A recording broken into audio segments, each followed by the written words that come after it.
Welcome back to the Kino Cave. I took a bit of a break over Christmas. I tried to get some content out to you guys, but I was working nights and I just had a lot of shit going on coming up to Christmas, so I just did not have the time or the energy because my sleep schedule was completely backwards for the entire month of December. So I just could not manage to get videos out to you guys over Christmas. So for that, I apologize. I took a bit of a break. I'm back. I'm fresh, and a happy new year to all of you. I hope you all had a very safe and happy Christmas or happy holidays, if you don't celebrate Christmas. And we're back now in January with more videos to come, hopefully. I figured for the first video of the year, I'd talk about last year. So I'm going to go over my top 10 films of 2024. A couple of things to note before I get into the list. This list is not definitive. I have not seen every movie in 2024, so if anybody says, well, why didn't you mention that or this or that movie, or I can't believe this movie didn't make the list, there's a good chance I've just not seen the film yet, and I do tend to watch more of the previous year's movies in the coming year because I have more time to get around to them. Secondly, my opinion changes all the time. This list could definitely change around all the time with watching new movies, or maybe some of the movies that came out during last year will kind of fade in my memory, and this is all just based off how I'm feeling right now. I don't do rankings often because my opinion changes all the time. My opinion could be different today, considering I wrote this list like a week ago, so who knows. And lastly, all of this is just my opinion. I'm not trying to say that my opinion is the correct one to have. I'm not saying that my number one or number two are the best films of the year or anything like that. I'm not trying to say any one film is better than the other. This is completely subjective and completely my opinion. And that's the great thing about art, is that we all have our own opinion on it, and there is no one correct, definitively, objectively the best or worst thing. It's all relative. So I'm not trying to say that my number one is the best film of the year. It's just the best film of the year, in my opinion. And I hope you'll hear me out. Before I get into the top 10, I just want to go over some honorable mentions. These are films that didn't quite make the list, but I felt that they were worth mentioning anyway, because getting it down to 10 is surprisingly difficult. So my first honorable mention is Deadpool and Wolverine. When this movie came out and I watched it for the first time, I was swept up in all the nostalgia and swept up in all the fan service of seeing Wolverine back, seeing him in his costume, seeing the other versions of Wolverine in that one montage, seeing characters like Blade come back and Elektra from all the movies that I grew up watching in the early 2000s. But after all that kind of fades and you actually look at the film in a more objective way and you really take a look at the movie and think about it as a film rather than as a nostalgia trip, it doesn't quite hold up. There's a lot of writing issues. The visuals of the film are quite poor, and a lot of the visuals and the set pieces are highly derivative as well. This is far from the best film of the year, but probably the biggest nostalgia trip for me of the year. However, it deserves to be somewhere on this list, even in just an honorable mention, at the very least for that montage that plays over the credits of the behind the scenes of all the movies from the Fox world of superhero movies, because that was really nice and really beautiful and easily the best part of the movie for me anyway. My second honorable mention is Inside Out 2. I had no expectations for this movie going in. I'd seen Inside Out and I think it's fine. It's pretty typical Pixar. You're not going to hear anything new when it comes to this, but I have the same issue with Pixar that I think everybody else does. You can see the formula. You can see it and it's not working as well anymore. And I felt that way with Inside Out. I thought it was a fun movie, and I thought, it's great for kids, obviously, and I don't mean to act like I'm on a big high horse. This is a great kids movie. But for Inside Out 2, I thought why would you do a sequel to this? Then I went into it and I saw what they created, and I think this is probably better than the first one. It handles being a teenager really well, and just its depictions of anxiety and how it can take you over, especially during those portions of your life, I thought was very true and very, very emotional and very resonant. So this film totally surprised me, and I found it pretty funny. I didn't find it like hilarious, but I did think that Inside Out 2 was a shockingly good movie. So I would definitely recommend throwing it on some Friday night when you're just looking for some light-hearted fun entertainment. Next honorable mention is Furiosa, Mad Max Saga. I really wanted to love this movie going in because I'd watched Mad Max 1, Mad Max 2, and Mad Max Fury Road. I didn't get around to Mad Max 3. I enjoyed Mad Max. I loved Mad Max 2, and I really liked Mad Max Fury Road as well. So I was very excited for this. I was very excited to see what George Miller would do. And coming out of it, it's got the flavor that Mad Max Fury Road had. It's got all of that, beautiful set pieces, and it's very well shot, and the action is very entertaining. Although I felt that in the kind of writing department, it was a little bit all over the place. It was a bit too long. There was just a few bits that I maybe would have wanted differently. So I really wanted to love this movie, but I just couldn't bring myself to really love it. I brought it into the top 10. Next honorable mention is Kingdom of the Planet of the Apes. I was very worried for this movie going in because I love the Planet of the Apes trilogy, Rise, Dawn, and War for the Planet of the Apes. I love what Matt Reeves did with Dawn and War, and I was wondering how they're going to follow this up. I know it was takes place well after Caesar, and I was wondering what they were going to do, how they were going to introduce brand new ape characters, and if there was going to be human characters in it and all of that. And I came out really enjoying the film. I definitely don't think it's as polished as the other Planet of the Apes movies. The CGI is obviously incredible. I enjoyed the characters. I didn't love them, but I definitely enjoyed them. And I want to see more from this period in the apes lore. I'm looking forward to seeing how these movies evolve with these new characters. I am excited for whatever comes next from this franchise. Planet of the Apes is one of those franchises that just keeps scraping by. They might have some stinkers in there, but they always end up coming in with a good movie every once in a while. My last honorable mention is Alien Romulus. I really enjoyed Alien Romulus. I think as a work of practical effects and horror sequences, it is incredible. I love Fede Alvarez. I love the Evil Dead remake. I like Don't Breathe. And this film is definitely on those levels, at very least technically. I really enjoyed it, and the film just looks incredible. I would just watch the movie on silent and just appreciate the visuals. But the sound design is also incredible too, I must say. On a technical level, this film is near perfect. However, some writing choices I didn't love, so that kind of brings it down a little bit for me. And to be honest, I need to give this one the redemption watch. I need to give it another go and see will the stuff that bothered me in the cinema bother me as much watching it at home. So I'll have to see. This may move up the ranking as I reflect more on the movie. With the honorable mentions out of the way, time to get into the top 10 films, my top 10 films of 2024. Number 10, Immaculate. This is easily my favourite Sydney Sweeney performance. I think she could definitely be the next Scream Queen. I really hope she'll do more horror in the future because she's doing everything at the moment. She did Anyone But You, which is a pretty fun comedy. She obviously got her start in Euphoria. She dipped her toe into the superhero genre with Madam Web, which will not be on this list for obvious reasons.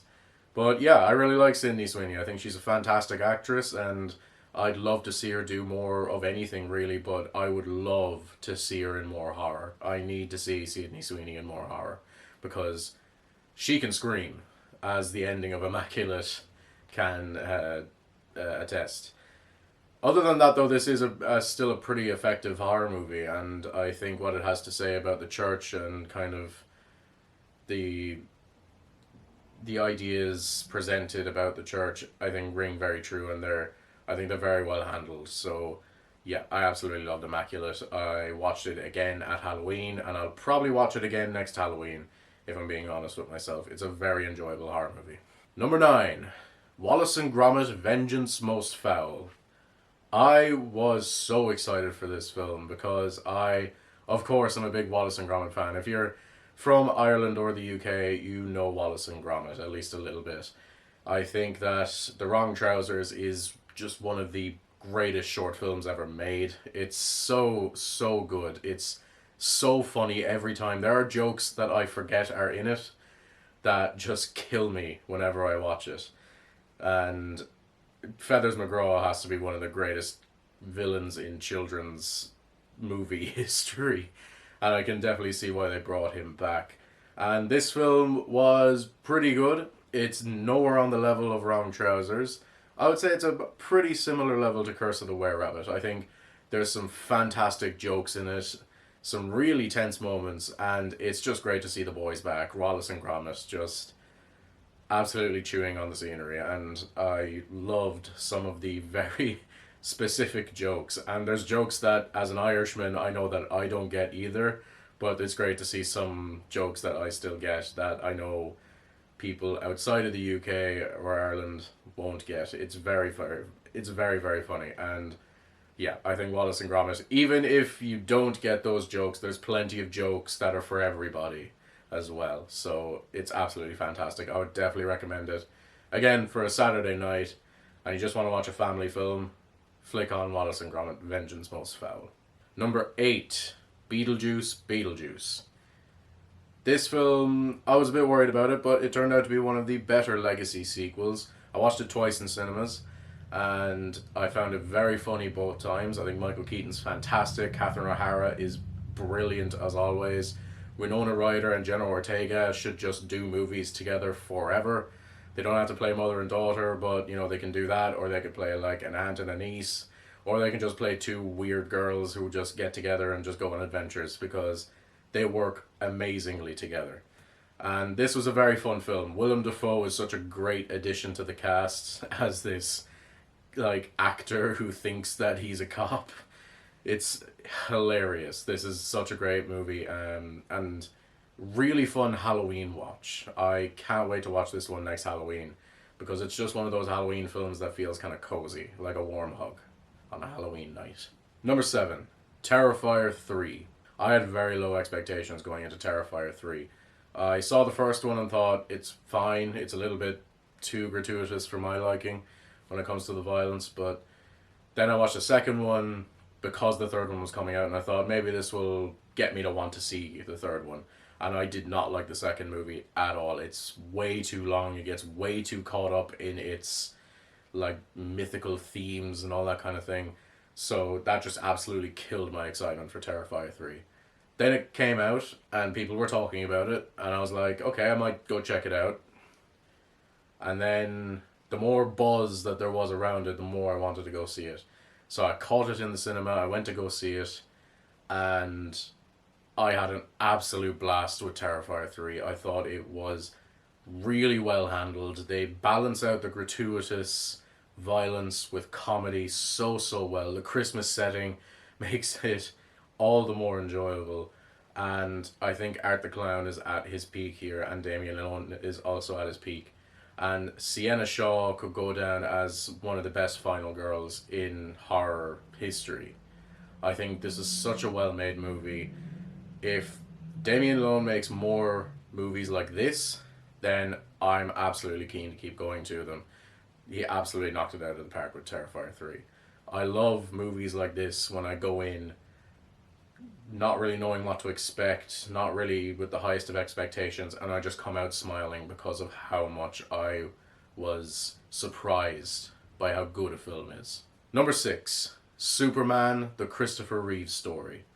I was debating putting this on the list because it is a documentary, but I figured documentary is a part of film as well, so I may as well put it on here. And it's essentially a film anyway. This really enlightened me on a lot of aspects of Christopher Reeve's life that I wouldn't have known about, because I've researched him a bit in the past when I'm watching Superman movies and stuff, but I never really knew too many of the details, and I didn't know much about the work that his charity does for people with disability issues, and this enlightened me to a lot of that. And of course, it brought a tear to my eye as well, seeing what happened to Christopher Reeve after the days of Superman, and just the tragedy that befell that family. It's very upsetting, and but it's great to see his family continuing his legacy on with the Christopher Reeve Foundation, helping people every single day. It is truly inspiring. Number 5, Wicked.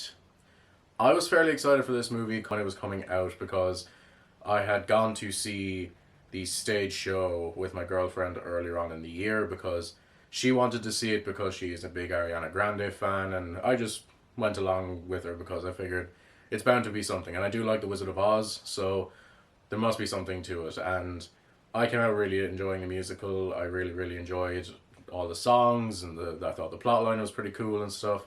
So I was getting more and more excited for Wicked as it was leading up to it. And the film really knocked it out of the park. It covers the story extremely well. I was worried about the runtime, but they do cover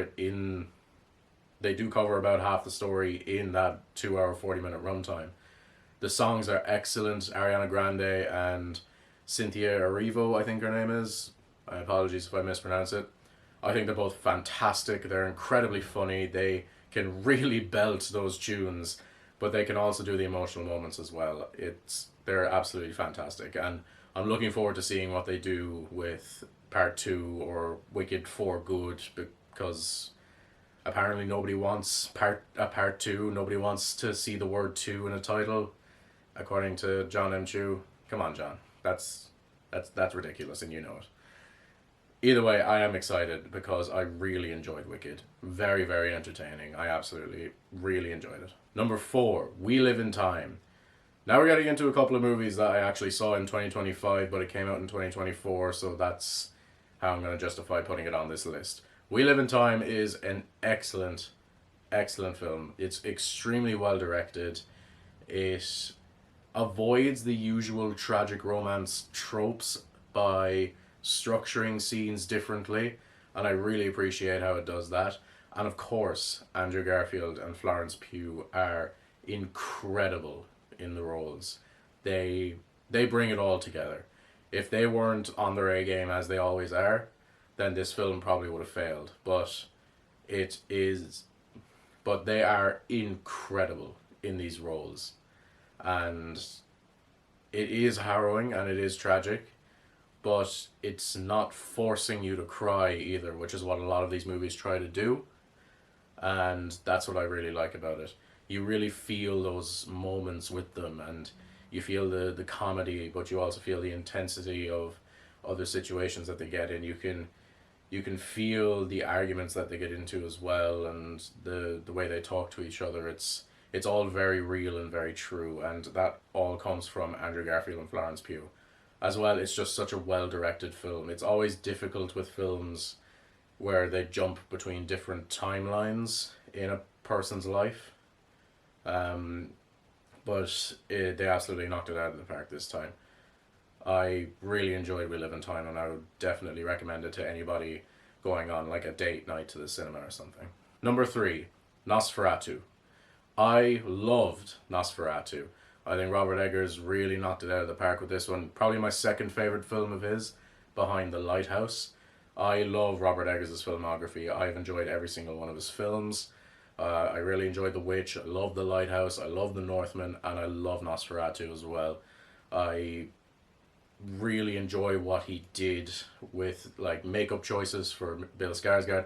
I know a lot of this is very controversial at the moment, but I absolutely loved everything that they did. I love Bill Skarsgård's look. I love the way he acts.